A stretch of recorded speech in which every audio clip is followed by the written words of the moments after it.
Salam Reala baxırsınız və biz sizi Bakı Olimpiya Stadionundan salamlayırıq və hazırda bir müsahibim var. Müsahibim Beynəlxalq Atom Enerjisi Agentliyinin direktoru Rafael Mariano Grossidir və mən sizə təşəkkür edirəm gəldiyiniz üçün və bir məqamı xatırladım ki, mənim müsahibim ingilis dillidir və ona görə də siz onu tərcümə ilə demək ki, izləyəcəksiniz və suallarımı ilk başda vermək istəyirəm ki, ümumiyyətlə atom enerjisi nə deməkdir və biz əgər ki, yaşıl dünyadan danışırıqsa, biz bunu hansı şəkildə təmzimləməliyik və bu mərhələyə keçid necə olmalıdır?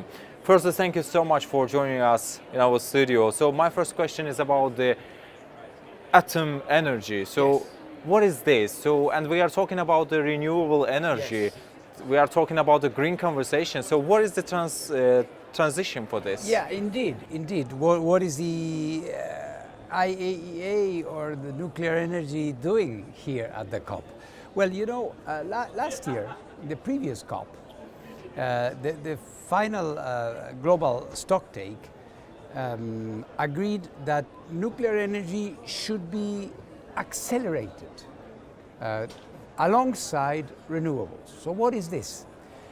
When it comes to decarbonizing, when it comes to reducing the CO2 emissions, there are a number of energy sources that you can think about that can do this, that are free from this kind of emissions. And among those, you have hydropower, you have renewable energies, you have biomass, you have not so many. And nuclear energy today, as we speak, is already providing more or less 25 to 30% of the clean energy that is produced all over the world. It produces around 10 or 11% of the total energy. Around 32 countries have nuclear energy. All industrialized countries have it, with the exception of Germany, which decided to phase out, but all of the others. Many developing countries are looking to it. Why is this so? It is because of one interesting characteristic of nuclear energy. Nuclear energy is permanent, it's not intermittent. When it comes to renewable energies, the sun does not shine every day, the wind does not blow all the time, and you need to accumulate, store energy. That is not so easy. Renewables, let me say, are very important. We are pretty much in favor of renewable energies, but what we say from the perspective of the IEA is that what you need is energy matrices that are integrated, that are intelligent, and that have different elements that allow energy decision makers to tap on what they need at the time they need it. This is why nuclear energy is known as a base load energy.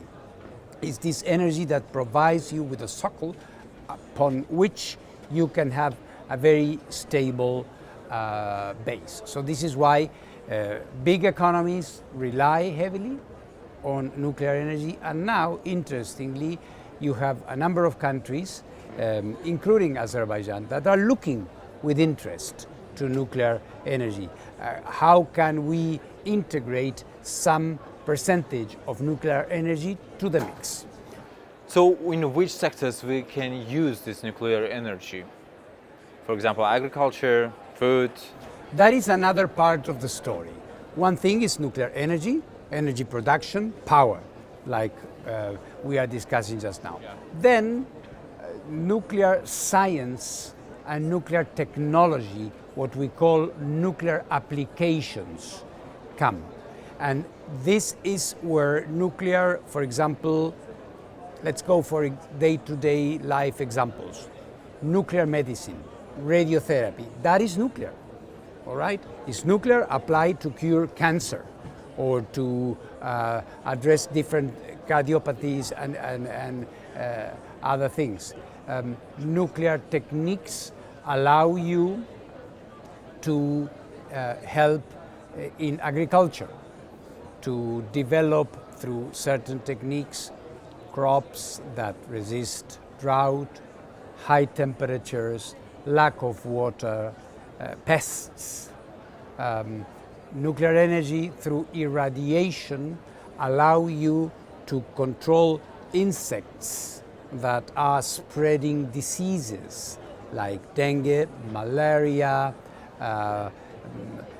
many others. So all of these give you a panoply, a menu of activities where nuclear applications are very important for development as well, apart from the energy.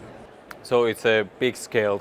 So my question, I know that we have really short time, so how much does it cost? So is it economically, and is it safe? And I would like also to mention about the topic that you previously mentioned at the panel about the regional construction and the contribution of the partnership of the Caucasus countries, like you mentioned before, Armenia, Georgia, and you are planning to do this in Azerbaijan. So what do you think? What is the perspective for this region? Well, I think regional approaches are a very efficient way to address any problem, from the political problems to the climate, to the economy, whatever. When you have a regional approach, first of all, this helps in terms of good neighborhood, peace, cooperation, which is so important. At the same time, countries normally share an ecosystem, geographical and cultural similarities, which are very, very important. So we try from the IEA, when we look for partnerships, to put this at the service of projects that can benefit more countries. And this we do in particular in these areas like water management, soil management, but also medicine and others. In the case of energy pure power production, it is also an alternative.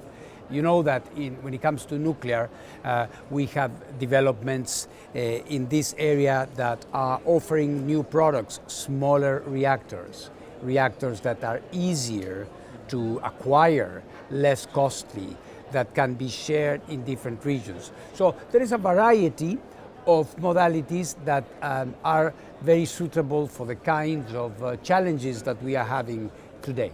Many eco-activists says that it's not safe, it's not usable, so the green energy is better. So what is the difference between the renewables and the nuclear? So the most important part of it. Well, I don't think there is a difference in terms of safety.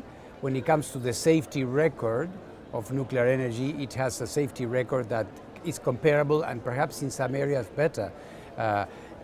It is also true, and I think you are aiming at that for some people, because of one or two accidents that happened in the past, they believe that this is an unsafe energy that could lead to accidents. The reality is that in 70 years of nuclear energy production, there have been only 2 accidents. Of course, they should have been avoided, but it is energy with a very strong safety record and safety culture. One of the functions, by the way, of the IEA is precisely that, is to help countries have standards that they apply. So we know that when your neighbor has a nuclear power plant, it is applying the nuclear safety standards that the IEA has established, and it's working with the IEA, and you do the same. And in this way, you create a community of confidence. Thank you so much for sharing your time. Və xatırladım ki, mənim müsahibim Beynəlxalq Atom Enerjisi Agentliyinin direktoru cənab Rafael Mariano Grossi idi və biz onunla atom enerjisi haqqında danışdıq. Eləcə də yaşıl gələcəyə keçidlə bağlı suallarımızı cavablandırdı. Təşəkkür edirik. Çox sağ olun. Thank you very much.